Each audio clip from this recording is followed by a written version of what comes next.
Namaste, brothers and sisters all over the world.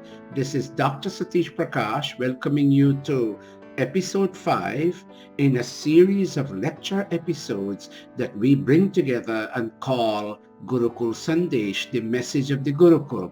The Gurukul is here in Jamaica, Queens, New York City, from where we operate, where we teach many subjects related to Hindi and Sanskrit. And this is a program on the air, on the internet, to inform human minds all over the world about the teachings of the Vedas.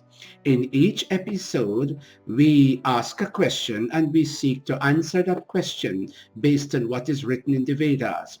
In episode 4, the one before this, we asked the question, how does God impact this body? And now in episode 5, we're asking, how does God impact the cosmos?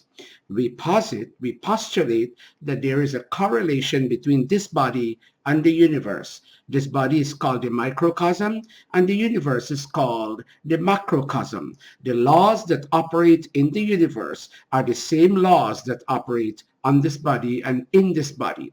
This universe has principally 3 spheres, 3 realms, 3 regions: heaven, sky, and earth. This body also has heaven, sky up to the navel, and earth. And also, the way the sun shines in the heaven up there, the sun shines in this heaven. The moon shines in the heaven, the moon of the mind, the sun of the intellect and the moon of the mind, they shine here. The stars are up there, and the stars, the sense stars, they shine in this body. And the way air flows in the sky, in the same way air flows, 10 airs, A-I-R-S, called pranas. They flow in the sky. And the way the macrocosmic earth, this big earth, gives birth to so many things, food and metals, in the same way my earth gives birth to my own kind. So there is a correlation between this microcosm and the huge macrocosm. And today we are asking the question, as we asked in question 4, in what ways does God impact the multiformed cosmos? Because in episode 4, we asked the question, in what ways does God impact this microcosmic body? And we identified a few areas in which God's impact is visible, and you can find evidence of it. One of which is our in-breath and out-breath is controlled by the laws of God. Our wink and our blink, they're controlled by the laws of God. In the same way, it is the laws of God, God the dispenser of justice, it is the laws of God that dictate whether you and I, after my soul exits my body, whether I should be born in a human body or in an animal body. These are some specific ways in which God impacts the body. Now here's the question. In what ways does God impact this cosmos, this universe? And to answer that question, we quote, you and I, we quote another mantra from the Yajurveda, and it goes this way. Om yena deurugra prithvi chadridha yena swahastabhitam yena nakah yo antarikshe rajaso vimanah kasmai devaya Havisha Vidhema. And the mantra, in trying to shed light on how God impacts this universe, the mantra takes us to that point in time where the process of the universe evolving from matter begins. It says that the ocean of atoms became agitated. The cosmic creator, the cosmic designer, agitated, as it were, the atoms in its ocean, in this vast ocean. And in being agitated, there is a heat level that rises and rises and rises. Heat comes with agitation. And when that heat reaches a certain optimum level, there takes place a huge explosion that Western science calls the Big Bang. And when that Big Bang took place in the super giant packed cell, then chunks from that cell are flung out into space. Some are flung out very far, and some stay not too far, kind of close to the epicenter. Those that are flung out too far, they cool down, they become ice. And those that are not too far, they still remain hot.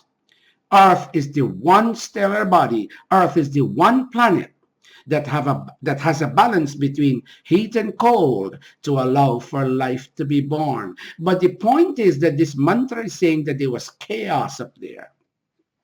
And the word it uses, the adjective it uses is fierce, ugra. There was fierce chaos. That chaos needed to be arrested and allowed to graduate into patterned rotation. And patterned rotation is called the cosmos. Chaos needs to one day become cosmos. And all of that could have only happened because of the divine designer, with the depth of intelligent design he has, in his omniscience, in his omnipotence, in his omnipresence. Oh, he arrested all of this chaos, and gradually everything, the planets with moons and comets, oh, they go into patterned rotation. And the Ved uses a term to describe that patterned rotation. It says vimanaha, that patterned rotation resembles the movement of the birds. Why birds? Because birds do not stay at any one place for too long. A bird may even alight in a tree but would not stay there, would fly away. So the way birds are in constant motion, in the same way, planets and moons and comets and other stellar bodies are always in motion. And where is that motion? Antarikshe, in virtually endless space. Yo antarikshe rajaso vimana. And then the question is asked, but why does he do all of this? Why does God, in the depth of his vision, why does he do all of this? And he says, Yena swahastabhitam yena nakaha. Beautiful statement. All of this is prepared. All of these resources are placed within the parameters, if at all we can say they have parameters, placed within the parameters of the cosmos so that the soul can use these resources and climb and methodically climb and climb and climb the ladder of this universe to reach the very summit where he enjoys bliss and joy and happiness. And that bliss is further described as bliss or joy unmixed with any sorrow. Why do we say that? In the world, when you and I eat ice cream, I'm just giving you an example. Ice cream tastes very nice, but eating ice cream leads to diabetes. The pleasure of eating ice cream culminates in the pain of diabetes, for such is the nature of the pleasures of the world. But the joy, I can't say pleasure, because pleasure is related to senses. Joy and bliss is related to the soul. The joy and bliss that comes from having performed actions while using the resources of the universe, that joy is unmixed with sorrow. It is not followed by sorrow. That joy doesn't culminate in sorrow. So brothers and sisters, these are some specific ways in which God impacts the evolution of the cosmos and also impacts for chaos to be converted into cosmos, for confusion up there to one day be steadied. It is said that the cosmic designer steadied the fierce, hot universe at that time, and everything became patterned rotation. Look at me, brothers and sisters. It takes the earth 365 point something days to make one circumambulation around the sun. And that is so this year, last year, and in future years. And it takes the earth approximately 27 days to complete one lunation, one circumambulation around the earth. The universe has precision.